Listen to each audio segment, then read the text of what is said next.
1,000 were built, ladies and gentlemen, but only one remains flyable today, and we've got it right here in this 100th anniversary of naval aviation. A 1,700 horsepower radial engine. Look at this aircraft. Typically a crew to a maximum speed of 280 miles per hour, and being followed into the sky by the FM2 Wildcat.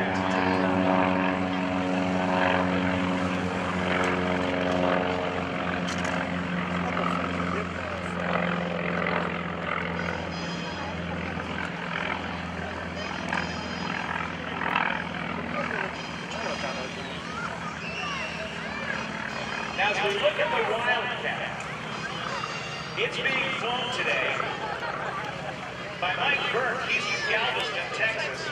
It's actually owned by Mark Roach from Houston. But this airplane, the Wildcat, the smaller one, was one of the first of the Grumman Cats. And the Grumman Iron Works made some incredible airplanes. Among them, the F4F Wildcat, the F6F Hellcat, the F7F Tiger Cat, the F8F Bearcat, and the F14 Tomcat. And as you look at these two airplanes, totally different roles in their naval aviation career. The SB2C Helldiver was a torpedo and dive bomber. Taking its name from an earlier Curtiss type, the Helldiver was a powerful modern dive bomber designed to undertake a variety of combat missions. It was also tentatively required by the U.S. Marines and the Army Air Forces, which compromised the SB2C, giving manufacturers the demanding task of creating a multi-role aircraft in the middle of a war. There wasn't any time to perfect the requirement, and when the Army did not order the A-25 Shrike, that's what they were going to call it, in quantity, it was left to the Navy to sort out the teething troubles.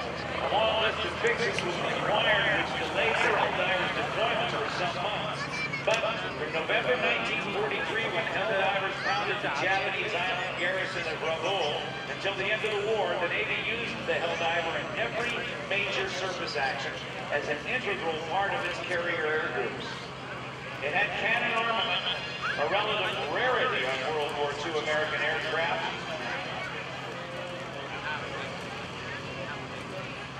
It also could carry up to 2,000 pounds of bombs in its internal bomb bag. The wingspan, 50 feet, it was 37 feet long, 17 feet high, and could fly at speeds of up to 280 miles per hour.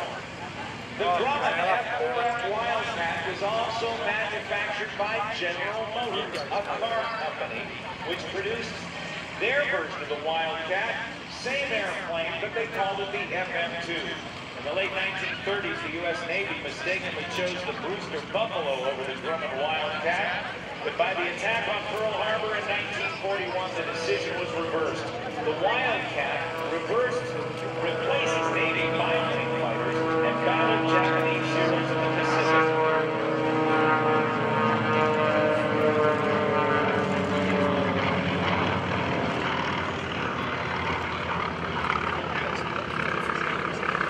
There's the sound of the radial engine, very different from that of the Mustang. The Wildcat had a 1,200 horsepower right cyclone piston engine, also a radial. And here comes Hank Woodward, call sign Lumber, in the Hornet. He's taxiing back. He's going to try to get gassed up and scoot back to Oceana before the Thunderbirds take off today so he can get back home and be in his own bed tonight.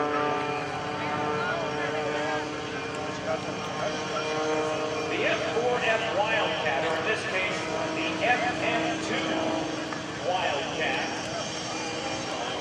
had a very interesting